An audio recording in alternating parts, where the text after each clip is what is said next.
ያስተማረ ነገር አለ ምን ያ መጽሐፍሽ እኮ ሶስት ጌታ የሚለው ሶስት አምላክ ለምን ታመልኪያለሽ?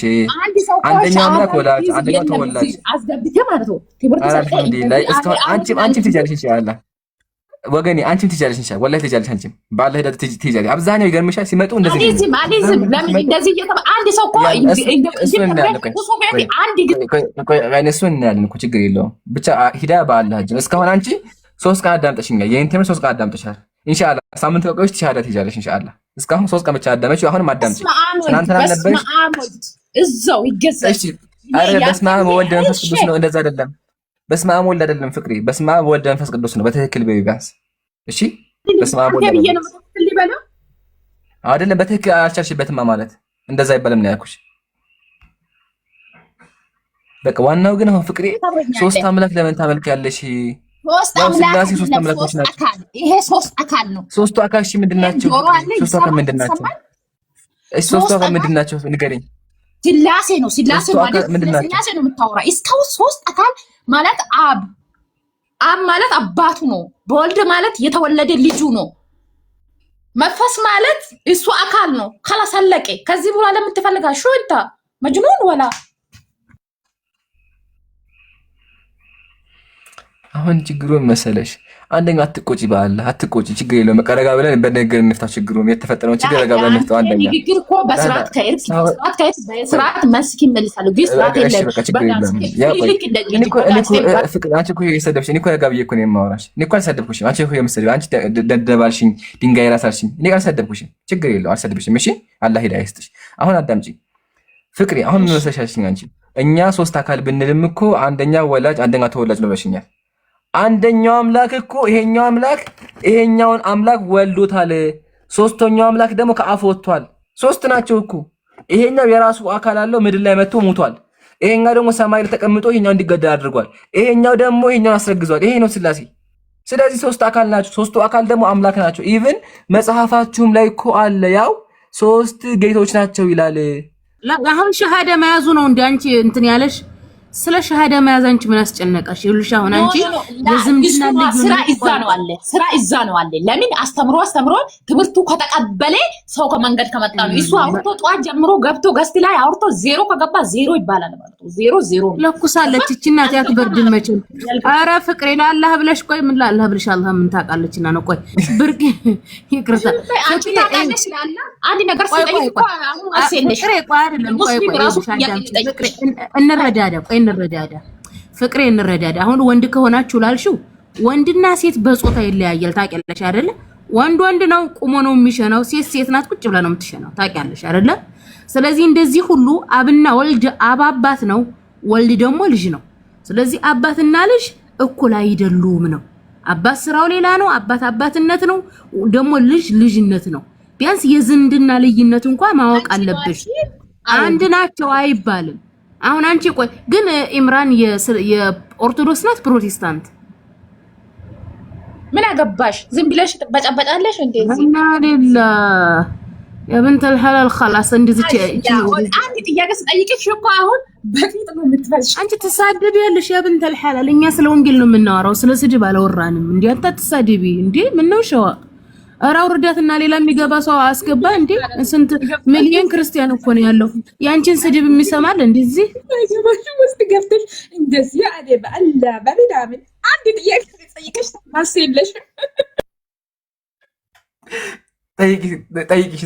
ጠይቂ ደስ ይበልሽ። ጠይቂ እስልምና ላይ ሱብሃንአላህ ጠይቂ ጥያቄ እስልምና ላይ ያላ ከጠጡ አይገቡ ባል ይሄ ነው በቃ። አያችኋ ደግሞ እኮ የሚገርምሽ ነገር መሰለሽ ትናንትና ጀምሮ ከትናንት ወዲያ ጀምሮ ወላሂ ታዳምጣለች ቁጭ ብላ ማለት ነው። ለሊቱም ነበረች እስከ ሌሊት ድረስ ነበረች እና ይገርማል። ተምራ እንደዚህ መጮሃና ዋናው ግን መፈሰስ ጠይቂ እስልምና እኔ መጽሐፍ እናንተ ቁርአን ቡኻሪ ሁሉ ነገር አንስቼና አንተ የምታወራ እያየሁ ነው። ካየሁ ሁሉም ይለያል። ጠይቂ ያው ጮኸት አይደለም። አጭሂና ጠይቂ። ታቦት አውቃለሁ ብለሃል። ስለ ታቦት አውቃለሁ ብለሃል አይደል? ይሄ አማርኛ ሊገባል አይደል? ስለ ታቦት ካወቅ ታቦት የቱ ከተማ ውስጥ ነው ነፃነት አገኘች? ይሄ ነገር ብቻ መልሱ አየህ ትላለህ። ገባ ታቦት እኮ ሳጥን ነው። በእናንተ ከሆነ አራት ማዕዘን ጣውላ ነው። እሱ ጣውላ ማን ነው አለ? አረ ያው ላሳይሽ። ቆይ ያው ቆላጣው እዚህ ጋር ምንድን ነው የምታሳይ? አሁን ደግሞ ከጎግል ላይ እንደዚህ ጽፌክ ራስህን ጭቅጭቅ አድርገህ አምጥና ነው። ያው ታቦት ይሄ ነው ጣውላው። ታቦት ይሄ ነው። ከነሱ ላመጣሁልሽ። ይሄ ነገር በእኛ አናውቅም። እንደዚህ ባለ ጣውላ ብሎ የተጻፈ አምጣ። ጣውላ መጽሐፍ ቅዱስ ላይ ጣውላ ብሎ የተጻፈ አምጣ። እሱ እያየሽው እኮ ነው። ያው እያየሽው ነው። እሱ ታይና ታቦት ከምንድን ነው የሚዘጋጀው? እሺ ታውቂያለሽ ታቦት ከምንድን ነው የሚዘጋጀው? የፈለገ ነገር ይሁን ከምንድን ነው የሚዘጋጀው? ከእንጨት ነው የሚዘጋጀው። መረጃ አለ። እንጨት ይሁን የፈለገ ይሁን የተጻፈ ያለ ሰው የተጻፈ ያለ አየነው እኮ እንጨት እንደሆነ አየነው። እዚህ ምን እናስገድልሽ? ጣውላ ነው ይሄ ታቦት አይደለም ጣውላ ነው ካለ ዛሬ ራሱ ሰልፋለ። ሂድ እሱ እያየሽው እኮ ነው። ያው እዚህ ጋር ቆይ እያየሽው አይደለም? ንገሪኝ። ይሄ ፒክቸር እኮ ነው። ይሄ ዝም ብሎ ያኔ ፒክቸር ምንድን ነው? ፒክቸር ላይ ምን ይታይሻል? ፒክቸር ላይ ምን ይታይሻል? ንገሪኝ። እኔ ያልኩት ገባህ አሁን? ኦኬ እሱ የተጻፈ ያለ መጽሐፍ ቅዱስ ላይ ያለ ወይም ቁርአን ላይ ያለ። ስለዚህ መጽሐፍ አለበት ባይነሽ ማየት ብቻ በቂ አይደለም። ኖ አው አምጣ፣ ማረጃ አምጣ። ጣውላ ካለ እኔ ዛሬ ሙስሊም ሆናለሁ ጽፎ ማለት እንጨት ነው እዛ ላይ ጽፎ ይሄ ጣውላ ነው ይሄ ታቦት ማለት ጣውላ ነው ካለ አምጣ። አሁንም ጨረሽ ላውራ ያላ እሺ። አጀማ መሲ አለሽ? መሲ ጋር ነው የማወራው። አለሽ መሲ? ጻፉልኝ ኮሜንት ላይ ታቦት እንጨት ነው የሚል ካለ ሙስሊም እሆናለሁ። ኖ ብሎ ከጣጻፌ ይሄ ታቦት ማለት ጣውላ ነው እንጨት ነው ካለ መጽሐፍ ቅዱስ ላይ ጽፈት ካለ ጽፈት ነማረጃ ከነሚኑ አሳይተክ እኔም እዚህ ያነበብኩት አይቼ እውነተኛ እርግጠኛ እንጨት የምለው ነገር ካገኘው ሙስሊም ሆናለሁ።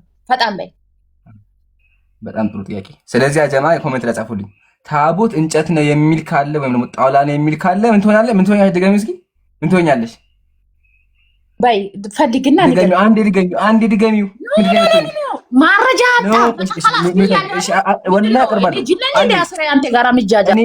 እሺ ማስረጃ እኮ አቅርብ አዘጋጅቼዋለሁ። እዚያው አለኝ ከፍቼዋለሁ እዚህ ጋር። ከማንበቤ በፊት ግን ኮሜንት ላይ ጻፉልኝ ምን ትሆኛለሽ? ድገሚው አንዴ።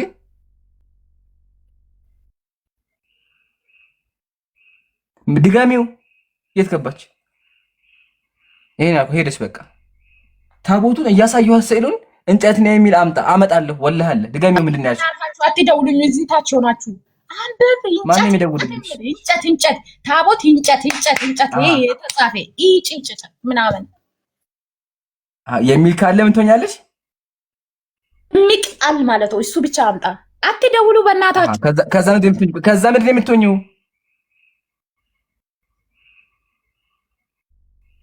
አሉ በዩ አንዴ በዩ ፕሊስ፣ አንዴ በዩ ያላ በዩ። የት ገባች?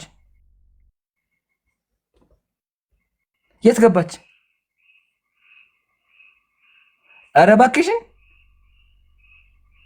ወርደች። ጃጀማ ተመለሽ። ደውሎባት ተመለሽ። ኡስታዝ መልሳ፣ በአላህ መልሳ። ኡስታዝ እንድትሄድ አልፈልግም። አንዴ መልሳት። እንዳረሱ ኮሜንት ላይ ታቦት እንጨት ነው የሚል ካሳየኸኝ ሙስሊም እሆናለሁ ነው ያለችው። ትግባና አንዴ እናሳያለን። ወላሂ ያው ይዤዋለሁ። ጀማ ታነቡታላችሁ ምን እንደሚል። አሁን ግን አስገባት አንዴ። ግን ቢላህ አለይኩም ታዘቡ። እንደዚህ እያየችው ታቦቱ እንደዚህ እያየችው ምንድን ነው ያለችው? አይ አልፈለ እንጨቱ ነው እያየ ነው አራም እየታየ ከማየት በላይ የምንፈልግ ግን አሁን ግቢና ቃል በቃል እንጨት ነው የሚል ለምን አሳይሻለሁ። ጣውላ ነው የሚል ግቢ። ካልሆነ ግን በቃ ፈርታለች፣ ጉዳዩ ይዘጋል ማለት ነው። እስከዛ የሚጨመር ካለ ጨምሩበት። ያለ ጃቢር፣ መሲ፣ ኢልያስ ተፈضሉ እና ጀማ ሁሉንም ፎሎ አድርጓቸው። ግን እዚህ ጋር ታዘቡ። ቢላህ አለይኩም አሁን እቺ ጤነኛ ሰው እንግዲህ አሰከረች ብዬ አስባለሁ። ግን እንዴት እንደምትሳደብ ተመልከታት። ቢላህ አለይኩም መሲ እንኳን ተይ እያለቻት እኔ እንኳን ተይ እያልኳት አሰበን በቃና በጣም ያሳዝናል። በእውነት ያሳዝናል። ዋናው ግን እኛ ብንሰደብ ችግር የለውም። እሷ ብቻ ሄዳ ታገኝ። እሺ እሷ እስክትመጣ ጥያቄ መጠየቅ እችላለሁ? አይ ትችያለሽ። ግን አንዴ ቆይ እሷን ጉዳይ እንጨርሰውና አይሻልም? እንትና አይ ችግር የለም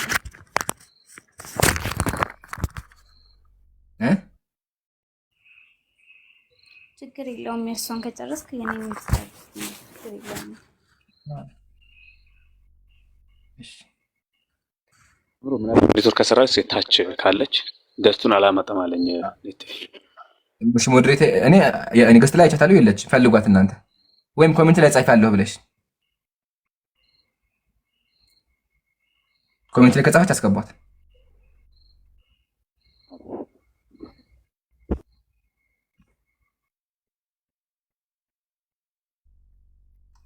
አለች ግቢ ወገናችን ግቢ ሙስሊም ሆናለሁ ብቻ ግቢ ያላ እኔ ኮሜንት ላይ አያዩዋትም። ያ ጀማ ካለች አስገቧት ፕሊዝ።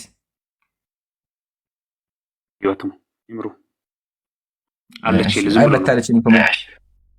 መታለች ኮሜንት ስላየው ነው። ያው አለች አሁን ነው ትቢያታለሁ።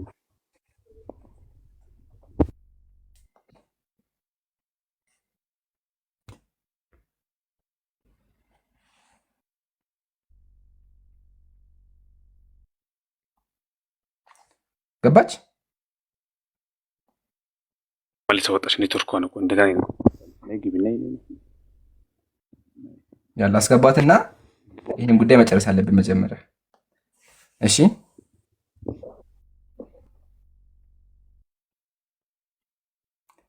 ፍቅሪ ያለሽ ይሰማሻል? ፍቅሪ ያለሽ ይሰማሻል?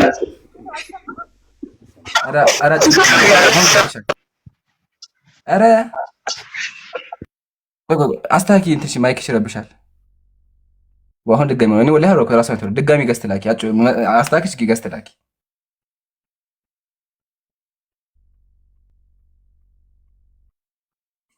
ቢላህ ግን አይገርምም? በአላህ ጀማ የአላህ ስራ በጣም ነው የሚገርመው። እንግዲህ ዛሬ እስቲ ተአምር ነው ያለን። ገስት ላክና ትግባ። ዋናው ግን ስብዕናቸውን እንዲያጋችሁ እዚህ ጋር ታዘቡ። 3 ቀን ያክል ተምረው እንኳን እኛ ጋር ግን በኋላ ዙሩ እኛ መስደብ ነው ባህሪያቸውና ወገናችን የመጨረሻ ድሽን ካለች ገስት ላኪ።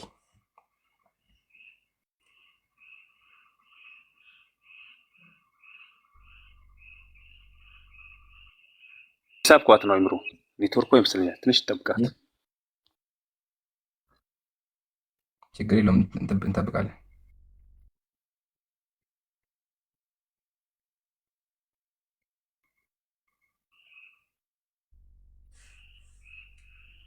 ሰዓት እየሄደብሽ ነው። ፕሊስ ገስት ላኪ።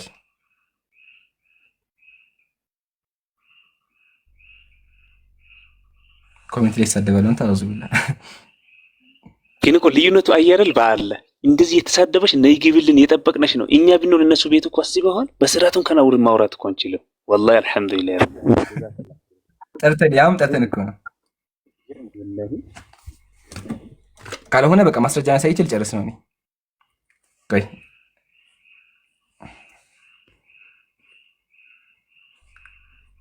ኧረ አላህ እባክሽን ግቢ። በቃ ይሄን አልኳቸው። አሁን ሰልማ ያ ጀማ አንደረሰ ሰልማለሁ ብላለች። እንዳደረሱ ቃሉ እሰም በቃ ላሳይ ወይስ ቆይ? እሺ እጠብቃለሁ። ያ አይ ቲንክ ገብታለች መሰለኝ። እሺ ታብታብ ማድረግ አትርሱ። የምታዩቸው ወንድሞች በሙሉ ፎሎ አድርጉ። ፎሎ ለማድረግ አይ ቲንክ ጊፍት ሪፖርት ላይ ስለሆነ ምን ታደርጋላችሁ? የመደመር ምልክቱን ንኩ። የመደመር ምልክት አለ ሁሉም ላይ። የመደመር ምልክቱን ንኩ። በቃ ሰዓት ሄዷል። ያ ጀማ ላሳይና ማስረጃን በቃ ልቀጥል። ግን ሰምታችሁ ከሆነ ታቦት እንጨትን የሚል ካሳየኝ እሰልማለሁ ነበር ያላችሁ። ላሳይ። ሁላችሁም ታዘቡ፣ ተመልከቱ መጽሐፉን። ከመጽሐፉ ከቨር ልጀምርላችሁ። ያው ታቦት ይላል መጽሐፉ፣ ርዕሱ ራሱ ማለት ነው። ስለ ታቦት የሚናገር ስለ ታቦት አሰራር የሚናገር መጽሐፍ ነው። እስኪ አንብቡልኝ። እርዝመቱ 5 ክንድ ወርዱም 5 ክንድ መሰዊያ ከግራር እንጨት አድርግ 4 ማዕዘንም ይሁን ከፍታውም 3 ክንድ ይሁን። ከምን ስራው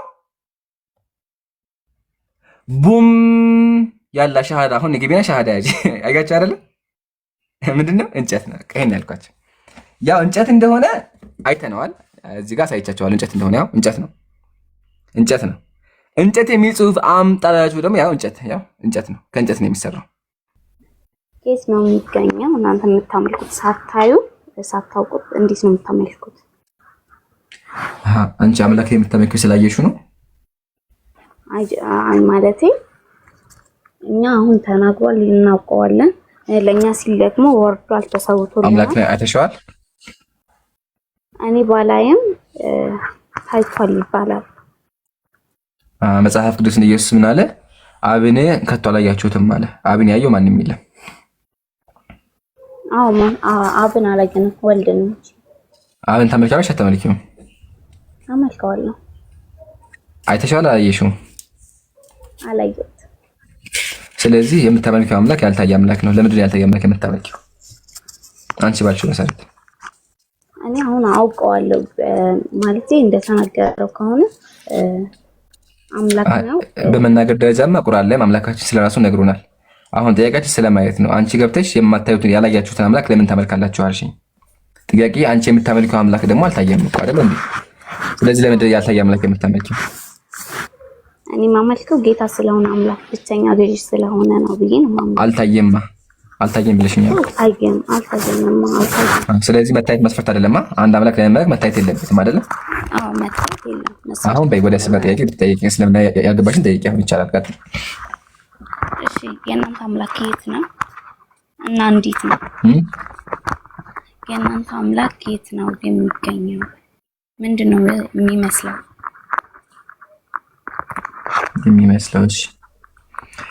እቺ ነገር ላረመሽና እግዚአብሔር ምንድን ነው የሚመስለው? ሰው ጌታ ነው ነው አንደኛ ብቸኛ አምላክ ነው ብዬ ነው የሚመስለው ነው ያልኩሽ። እሺ ምንድነው የሚመስለው? ያ አላውቀውም፣ አልታየም፣ አይታየም። በቃ አሁን ምን ልመልስልሽ? አየሻ ይሄን ያልኩሽ። አሁን ምንድን ነው የሚመስለው አልሽኝ። አምላክን ያየው የለም። ስለዚህ አምላክ ምን ይመስላል ተብሎ አትጠይቅም። እንደዛ ብለሽ መጠየቅ የምጠይቅ ከሆነ በእናንተም እግዚአብሔርን ያየው የለም። ስለዚህ አንቺም ያልታየ አምላክ ላይ የምታመልኪው። ግን ወደ እስልምና ስንመጣ አምላካችን ቁርአን ላይ ምን አለ? ላ ቱድሪኩሁል አብሳር፣ አይኖች አያገኙትም አለ። ስለዚህ አምላካችን ያየው የለም። ኃያሉ አምላክ አልታየም። ቀጥሎ አምላክ የት ነው ያለው ካልሽኝ አምላካችን ቁርአን ላይ ምን አለ? አርራህማኑ ዐለል አርሽ ኢስተዋ፣ አዛኙ ጌታ ከአርሹ በላይ ከፍ አለ። ስለዚህ ሙስሊሞች አምላክ ከፍጡራን በላይ ነው፣ ከፍጡራን በላይ ነው። ግን በእውቀቱ ሁሉም ቦታ ነው ያለው። አላህ ቁርአን ላይ ምን አለ? ኢነኒ ማዕኩም አስመዑ ወአራ፣ ለሙሳ ምን አለው? እኔ ከእናንተ ጋር ነኝ አያለሁ እሰማለሁ አለ። ስለዚህ አላህ በማስመትና በማየት እኛ ጋር አለ፣ በእውቀቱ ማለት ነው። ቀጥሎ ምን አለ? ማየኩኑ ሚን ነጅዋ ተላተትን ኢላ ሁወ ራቢዑሁም፣ ሶስት ሰዎች ቢኖር አራተኛቸው አላህ ነው አለ። ስለዚህ አላህ እውቀቱ ሁሉን ነገር ያካበበ ነው ማለት ነው። አላህ ሁሉን ነገር ያውቃል፣ ሁሉን ነገር ይሰማል። በእውቀቱ ደረጃ በአካሉ ደግሞ አምላካችን ከፍጡራን በላይ ነው ያለው ማለት ነው። ይሄ ሙስሊሞችም እናምንበታለን። ኢቨን መጽሐፍ ቅዱስ ላይም አለ። ኢየሱስ ወንጌል ላይ ምን አለ? አባታችን ሆይ በሰማያት የምትኖር አለ። እግዚአብሔር መኖሪያው በሰማያት ነው፣ በክርስትና እንኳን ቢሆን ማለት ነው። ሲቀጥል አላሁ ስብሐነሁ ወተዓላ የሁሉ ነገር ፈጣሪ፣ ኢየሱስን የፈጠረው ነቢያትን የፈጠረ አንቺን እኔን ካለመኖር ወደ መኖር ያመጣን ብቸኛ አምላክ ነው። ከሱ ትክክለኛ አምላክ የለም። ከሱ ውጭ የሚመለክ በሙሉ ፍጡር ነው።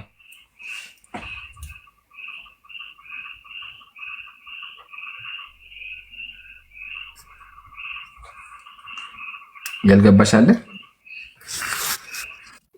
እሺ አሁን ደግሞ ስለ መርየም ልጅ ብላችሁ ማርያም ማለት ነው። በእናንተ ኢሳ ብላችሁ የምታምኑበት ነብይ ነው በእናንተ፣ በእኛ ደግሞ ጌታ ነው ብለን ነው የምናምነው። እናንተ በእናንተም ነብይ ነው የሚለው፣ በእናንተም ነብይ ነው የሚለው። እሺ በእኛ ነብይ ነው የሚለው፣ ግን እሱ ኢየሱስ ነው። ኢየሱስ ነብይ ነው። አዎ ኢየሱስ ነብይ ነው። እና ኢየሱስ ነብይነቱ በእኛም በእናንተም ነው። ኦኬ ስለ ሶስቱ ስላሴዎች አብራራልኝ እስኪ። እኛ አሁን አንድ ጌታ ነው ብለን ነው የምናምነው ጃልኩኝ። እኔ ሙስሊም ነኝ አንደኛ፣ ሁለተኛ ግን እግዚአብሔር በእናንተ አስተምሮ ይተዋሃዱ በመለኮት ወይ ሰለሱ በአካላት አንድ ሲሆኑ ሶስት ናቸው፣ ሶስት ሲሆኑ አንድ ናቸው ትላላችሁ። ማለትም እግዚአብሔር አምላክ በአካል ሶስት ነው፣ በመለኮት ደግሞ አንድ ነው። ስለዚህ ሶስት አካላት አሉ፣ ሶስት አምላኮች አሏችሁ ታምናላችሁ፣ በአካል ደረጃ ማለት ነው። ግን ቀጥሎ ምን ትላላችሁ? ግን አንድ ናቸው ትላላችሁ። በምን? በመለኮት። ይሄ ትክክል ነው አክቹዋሊ። ለምን? ምሳሌ እኔ ያለሁኝ፣ ጃቢር አለ፣ አንቺ አለሽ፣ ሶስታችን ሶስት ሰዎች ነን። ግን አንድ የሚያደርገን ነገር ምንድነው? ሰውነታችን። ስለዚህ በአካል ሶስት ነን፣ በሰውነት ደግሞ አንድ ነን። እንዲሁም እግዚአብሔር ደግሞ በአካል ሶስት አምላክ ነው፣ በመለኮት ደግሞ አንድ መለኮት ነው ያለው። ለምን? ሰውነት ሌላ ሰውነት የለም። እኔም ሰው ነኝ፣ አንቺም ሰው ነች፣ ጃቢርም ሰው ነው። ስለዚህ ሰው በመሆናችን ደረጃ ሁላችንም ሰው ነን። እግዚአብሔርም ደግሞ እግዚአብሔር በመሆን ደረጃ እግዚአብሔር ነው። ግን በአካል 3 እግዚአብሔር አለ። መጽሐፋችሁ ላይ በስዕልም ደረጃ ያው ስዕላችሁ 3 እግዚአብሔር ታመልካላችሁ። የሚገርመው ነገር ደግሞ መሰለሽ ሊዲያ፣ ይሄኛው እግዚአብሔር ይሄኛውን ወለደው፣ ይሄኛው እግዚአብሔር ደግሞ ይሄኛውን በማርያም በኩል አስረገዘ። ይሄኛው እግዚአብሔር ከዚህ አፍ ወጣ፣ ይሄኛው አልተወለደም፣ ይሄኛው ተወልዷል። ይሄኛው መቶ ሞተ፣ ይሄኛው ደግሞ ይሄኛው አስገደለው። ከእንደዚህ አይነት የተያየ እንትን ያለ እምነት ነው ክርስትና። እሺ ጥያቄ ልቀጥል።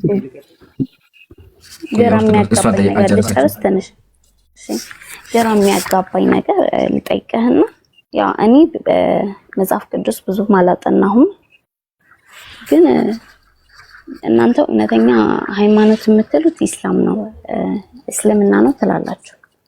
እኔም እንደ ራሴ ኦርቶዶክስ ነኝ እና ኦርቶዶክስ ነው እላለሁ። ሌላኛውም ጴንጤ ነው ይላል። ግን ተቀባይነት ያለ ኖርማሊ ሃይማኖት ሆኖ በሰማያት እና ምድርን የፈጠረ የትም ይሁን የትም አንድ ጌታ ነው። እንደዛ ብለህ ታምናለህ? አዎ፣ ሰዎች የፈለጉትን ቢያመልኩ፣ ኢየሱስንም ቢያመልኩ፣ ማርያምንም ቢያመልኩ፣ ስላሴንም ቢያመልኩ ፈጣሪ አንድ ነው። ፈጣሪ 3 አያደርገው። ዋናው ግን የሚያመልኩት አምላክ ማን ነው የሚለው። በክርስትና የሚመለከው 3 አምላክ ነው። አንደኛው አምላክ አይመለክም። ምሳሌ እስራኤላዊ አንድ አምላክ ያመልካሉ፣ አንድ አምላክ አላቸው። እናንተ ግን የምታመልኩት አንድ አምላክ ሳይሆን ሁለተኛ የእግዚአብሔር ልጅ አለ፣ ሶስተኛ የእግዚአብሔር መንፈስ አለ። 3 ናቸው። ስለዚህ እናንተ ከእግዚአብሔር ውጭ ሌሎች 3 አካላት ታመልካላችሁ፣ ከአምላክ ውጭ ማለት ነው። እሺ ገባኝ። ግን አሁን አንድ ጥያቄ ልጠይቅህና እኔ እንግዲህ ኦርቶዶክስ ነኝ፣ ግን ስለ ራሴ ሃይማኖት ጥርጣሬ ስላደረብኝ ወደዚህ የመጣሁት ያ እንግዲህ ከቤተሰብ ጋር ነው የምኖረው እና ተማሪ ነኝ። ኖርማሊ ልጆች ሲያነሱት ምንድነው የሚሉት? እናንተ ስትወለዱ ያው በእኛ ሃይማኖት ክርስትና ካልተነሳ ክርስቲያን አትባልም፣ ወይ ደግሞ መስቀል እንለብሳለን። አሁን ቤተሰብ ውስጥ ራሱ ያለ ነገር ነው። መስቀል እንለብሳለን፣ መስቀል ከተበጠሰ ወይ ሙስሊም ልትሆኚ ነው እንባላለን። ሶ ውልደታችን እኛ የምናምነው ስንወለድ ማን ነው የሚለው ጥያቄ ነው ውስጥ አሁን እየተነሳ ያለበት ማለት ነው። እና ይሄን ጥያቄ ለመጠየቅ የመጣሁት ያው ቀላሉ መንገድ እናንተ ነው እዚህ ላይ እያስረዳችሁ ኖርማሊ በሰማያትና ምድርን የዘረጋ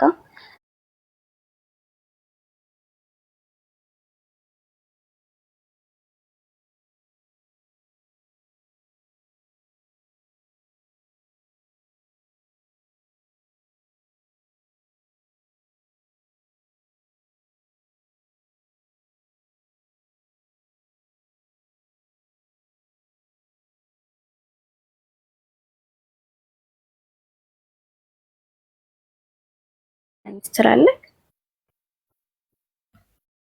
ኢንሻአላህ በምችለው ከጎንሽ ነኝ። በመጀመሪያ ሊዲያ አላህ ሂዳያ ይስጥሽ፣ ዱዓ እናደርግልሻለን። አላህ ብርሃኑን ያሳይሽ። አምላክ ቁርአን ላይ ምን አለ? ወለዚነ ጀሃዱ ፊና ለነህዲየነሁም ሱቡለና አለ። እውነትን ለማግኘት የታገሉ ካሉ እውነትን እንሰጣቸዋለን አለና አንቺ ታገይ፣ አላህ ኢንሻአላህ እውነቱን ይሰጥሻል ማለት ነው። ዱዓ እናደርግልሻለን።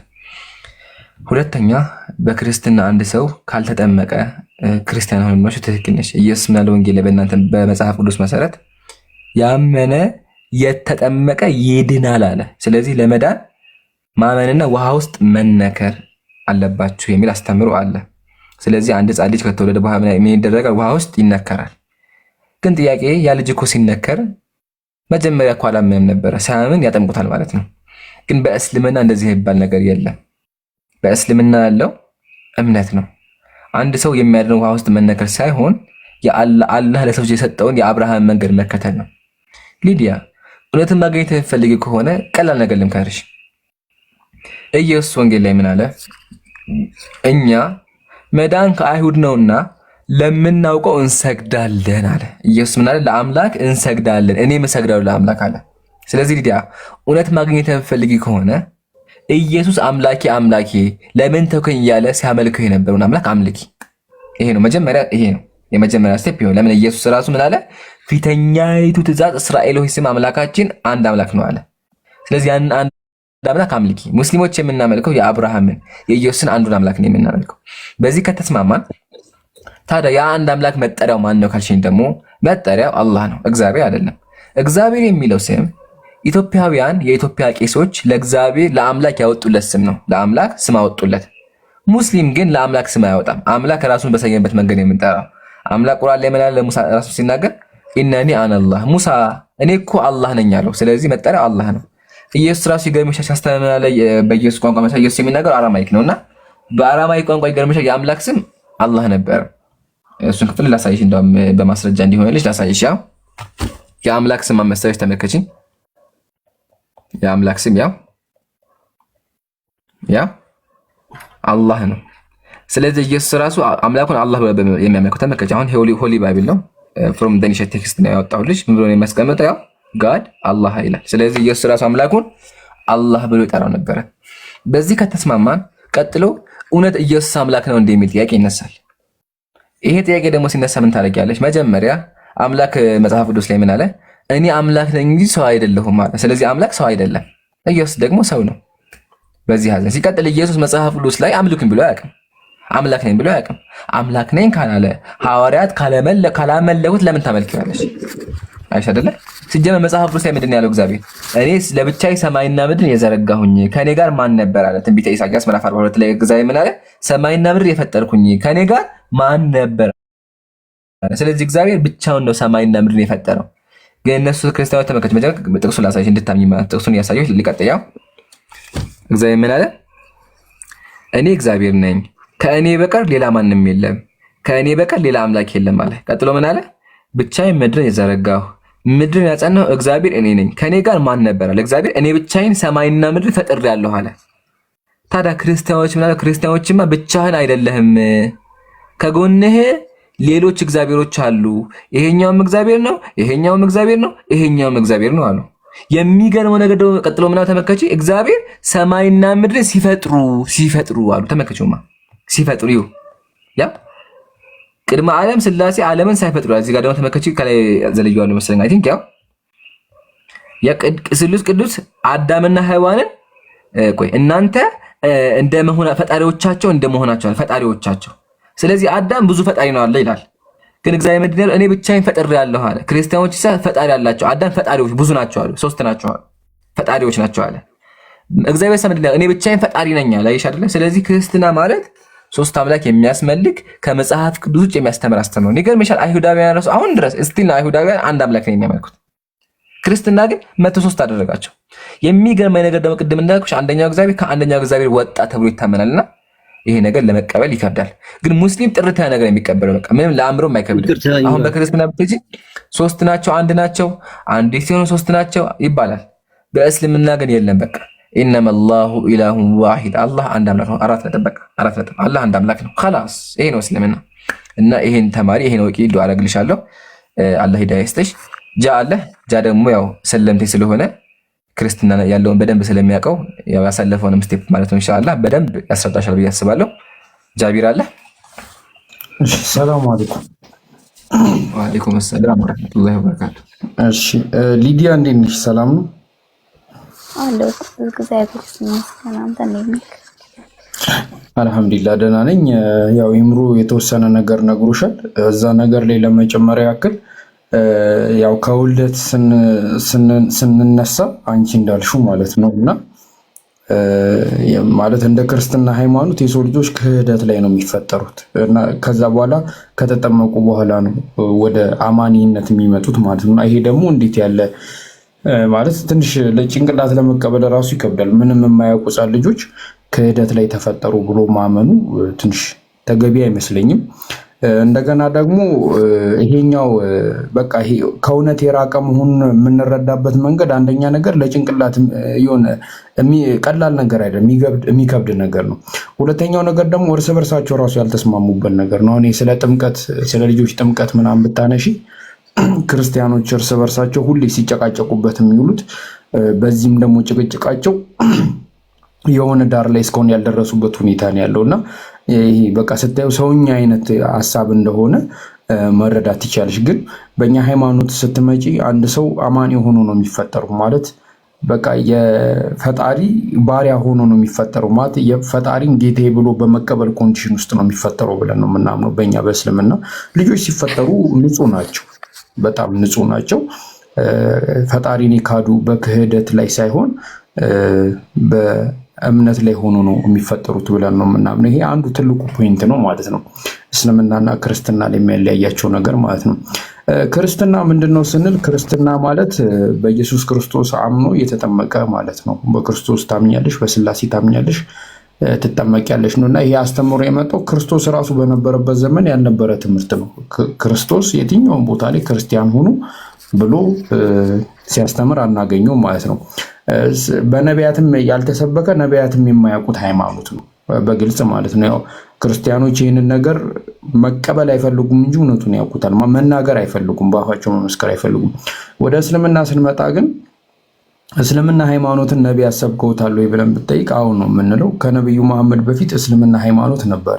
ለመሆኑ እስልምና ምን ማለት ነው? ሙስሊምስ ምን ማለት ነው ብለን ስንጠይቅ ሙስሊም ማለት ሰማይን ምድርን የፈጠረ አንድ ጌታ አለ። እሱን ጌታ ጌታዬ ነው ብሎ ፈጣሪ ነው ብሎ ያንን ፈጣሪ የሚታዘዝ ያንን ፈጣሪ የሚገዛ ሰው ማለት ነው። እና ይሄ ስም ፈጣሪን የሚታዘዝ ፈጣሪን የሚገዛ ሰው ይሄ ስም በአረብኛ ሙስሊም ይባላል። ትርጉሙ ማለት ሙስሊም ማለት ታዛዥ፣ ፈጣሪን የሚገዛ ማለት ነው። ያ ፈጣሪ ደግሞ እነዚህ ፍጥረቶች ያንን ፈጣሪ እንዲገዙበት የመረጠላቸው መንገድ ደግሞ ኢስላም ይባላል። ኢስላም ማለት አንድን አምላክ የምትታዘዥበት የምትገዥበት መንገድ ማለት ነው። ይሄኛውም አረብኛ ቃል ነው እና በዚህ መንገድ እኛ ምን እናምናለን? ነቢያቶች ከዚህ በፊት ኦርቶዶክስ አንጨርስና እያንዳንዱ ፖይንት ላይ እናወራለን ከፈለግ። እሺ ልጅቷ ነገረቻችሁ ስለ ሃይማኖት እውቀት የለኝም ማለች። ለዛ ጠየቀችን፣ ንገሩኝ አለች። እኛ በግድ እየነገርናት አይደለም፣ ንገሩኝ አለች፣ እየነገርናት ነው።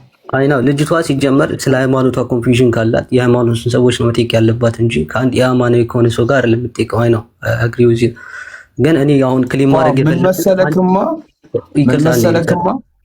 ምን መሰለክ አንድ ነገር ልንገርህ። ሊዲያ መጣችና እኔ እንዲህ ነኝ እና እንደዚህ ንገሩኝ አለች። ንገሩኝ ያለችንን እየነገርናት ናት። ሕፃን ልጅ አይደለችም፣ ወጣት ናት፣ ትልቅ ሰው ናት። ገባ? እዚህ ፈልጋ መጣች፣ እየነገርናት ነው እንግዲህ በእኛ ሳይድ ያለውን ማለት ነው። ከዛ ከጨረስን በኋላ ጥያቄ ካላት ትጠይቃለች፣ እንመልሳለን። አንድ የተነሱ ሀሳቦች ላይ ደግሞ ማውራት ከፈለክ እናወራለን፣ ምንም ችግር የለውም። ኦኬ እንዲህ እናድርግ። አንተ ሰለምቴ ነኝ ስላልክ ከክርስትና ሙስሊም በልጦብን ሄድከው። ለዛ 5 ደቂቃ አንተ ስለ እስልምና ታወራለህ፣ 5 ደቂቃ እኔ ስለ እስልምና እንጨርስና እናወራለን። እንጨርስና አላቅም ባለች ምን ነው የምታውቀው? ንገሩኝ አለች እኮ በእኔና ባንተ ኮንቨርሴሽን ውስጥ ታውቃለች እሷ። ከዛ ፋይናሊ ትጠይቃለች። እሷ እንደዛ አላለችም። ማንሳይድ ነው እያወራላት እኮ ኦርቶዶክስ ምን መሰለህ፣ እሷ መጣ ከአንድ ክርስቲያን ጋር እየተወያያችሁ ልያችሁ ካለች ኦኬ ያ ትክክለኛ። ግን እሷ ንገሩኝ እኔ ማወቅ እፈልጋለሁ በእናንተ ሳይድ ያለውን አለች። እያሳወቅናት ነው ሊዲያ። እኔ እና እሱ በምናደርገው ኮንቨርሴሽን ጥያቄ ሲኖርሽ ካልገባች ስለ ክርስትና እኔን ትጠይቀኛለሽ፣ ስለ እስልምናም ኮንፊውዥን ካለ እነሱን ትጠይቂያቸዋለሽ። ኦርቶዶክስ እሷ እኮ እናንተ ስታወሩ መስማት እፈልጋለሁ ነው ያለችው። ሀቢቢ እኛ አላስገድድናትም። አስገድድናት ኖ እንደዛ እያልኩ አይደለም። which is የማያውቅ ሰው እየነገርካት ያለው ፎልስ ኢንፎርሜሽን ነው። ገብቶሃል? እሷ አለችኝ፣ ጠየቀችኝ። ያው ለአንተ ነው ፎልስ እንጂ ለእኛ እውነት ነው። እሷ መጣችና እንዲህ ነኝ እናንተ የምታምኑትን ነገር ማወቅ እፈልጋለሁ ንገሩኝ አለች። እየነገርናት ያ እኔ ደግሞ እንደ አንድ ኦርቶዶክስ ስለ ኦርቶዶክስ አጌንስት የሆነ ነገር እያወራ እኮ ሀቢቢ ገቤት ጋብዛትና ደግሞ አንተ ታስተምራታለህ። ሊዲያ ኦርቶዶክስን አንተ ወይም ኢምራን ከኔ ጋር ለማውራት እኮ ልጨርስና እናወራለን። ያነሳሁት ፖይንት ላይ ያልኩ እኮ ልጨርሳ ሀቢቢ ልጨርስና ሁሉንም ነጥቦች የያዛቸው እሱ ላይ እናወራለን አልኩኝ። ልታስተምራት ከፈለክ ደግሞ ሊዲያ ፎሎ አድርጊውና ላይቭ ይከፍታል፣ ሄደሽ ያስተምርሻል። እዛ አሁን እኛ ቤት ነው የመጣችው ማለት ነው። እሺ ወደ ሐሳቡ ስንቀጥል እስልምና ሃይማኖት ከነቢዩ መሐመድ በፊት ነበረ ብለን እናምናለን። ያ ማለት ምንድነው? ነቢያቶች ከአዳም ጀምሮ ያንን ፈጣሪ የሚገዙ የሚታዘዙ ሰው ነበሩ ብለን እናምናለን። ግን ምንድነው አምላካችን አላህ እንደየጊዜው በዘመናቱ ላይ ሸራዊ የሆነ ህግ ሰዎች ሰጥቷል። ሸሪዓ ህግ ማለት መተዳደሪያ ማለት ነው። ይሄን ማለት ምን አይነት ነው? ይሄን ካረክ ይሄን ትሆናለህ፣ ይሄን አታርግ፣ ይሄን አድርግ የሚባለው ህግ እንደ ጊዜው እንደ አስፈላጊነቱ አምላካችን አላህ ለሰው ልጆች አወርዷል ብለን እናምናለን። እና በእኛ ዘመን ላይ ግን እዚህ ዘመን ላይ ላለን ሙስሊሞች ግን አምላካችን አላህ እንድንተዳደርበት የሰጠን የመጽሐፍ ቁርአን ይባላል። ቁርአን እኛ የምንተዳደርበት የምንመራበት፣ ይሄ ማለት አምላካችንን አላህ የምንታዘዝበት እንዲሁም ደግሞ ከሰዎች ጋር ባለን በተለያዩ ግንኙነቶች የምንመራበት የምንራመድበት መንገድ ነው ማለት ነው። እና ይሄ ነው ባጭሩ። ሌላው ደግሞ ስንመጣው ምን አይነት ነገር አለ መሰለሽ፣ ድህነት ላይ ስንመጣ ነው ተጠያቂነትና መዳን ማለት ነው። ተጠያቂነትና የመዳን ላይ ሲባል በክርስትና ሃይማኖት አንድ ሰው ንጹህ ሆኖ የመፈጠር ነፃ ፈቃድ የለውም። በቃ የተረገመ ወይ ደግሞ በኦርቶዶክስ እምነት ይሄ ድቀተ ባህሪ ወይ ደግሞ የወደቀውን ስጋ ይዞ የመፈጠር ግዴታ ነው ያለበት፣ መብት የለውም። አንድ ሰው ንጹህ ሆኖ የመፈጠር እንትን የለውም። እና ይህንን ራሱ ኃላፊነት የሚወስድለት አካል አተን ነው የምናገኘው ማለት ነው። ይህ ምን ማለት ነው? ለምሳሌ ልጆች ሲወለዱ ምንም ባላደረጉት ምንም ባልተፈጠረ ነገር አንዳንዶቹ የውርስ ኃጢአት ላይ ይወለዳሉ። አንዳንዶቹ ደግሞ ድቀተ ባህሪ ላይ እንትን ይላል። በቃ ተጠያቂ ናቸው። ምንም ባላደረጉት ምንም ባልፈጠሩት ነገር ተጠያቂ ሆኖ ነው የሚፈጠሩት። እና ይሄ ገና ከመጀመሪያው ስንነሳ ራሱ ይሄ በጣም አስቸጋሪ ነው፣ ለጭንቅላት ራሱ የሚከብድ ነው። በእስልምና ሃይማኖት ግን ማንም ሰው ባልሰራው ነገር አይጠየቅም። ኢቨን ባልሰራው አይደለም፣ አንድ ሰው የሆነ ኃጢአትን ሰርቶ ለምሳሌ ተገዶ ሊሆን ይችላል ወይ ደግሞ ባለማወቅ ሊሆን ይችላል። እነዚህ ነገሮች ካደረገ እንደዚህ ዳይሬክት የመጠየቁ ነገር የለም፣ ይታይለታል። ዝም ብሎ በግርድፉ እንዲያደርግሃልና እንዲህ ትሆናለህ ምናምን የሚባል ነገር የለም። ሌላው ደግሞ ወደ ድህነት ስንሄድ በክርስትና ሃይማኖት ትልቁ የመዳን መንገድ ኢየሱስ ክርስቶስ ነው ተብሎ ይታመናል።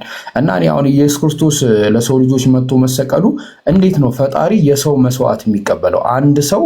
እና ሌላው ደግሞ በጣም የሚያስገርመው ነገር ኢየሱስ ክርስቶስ ወደ ምድር የመጣው ለሰው ልጆች ብሎ ሞቶ ለሰው ልጆች መስዋዕት ሆኖ የሰው ልጆችን ሊያድን ነው ይላሉ ክርስቲያኖች ማለት ነው።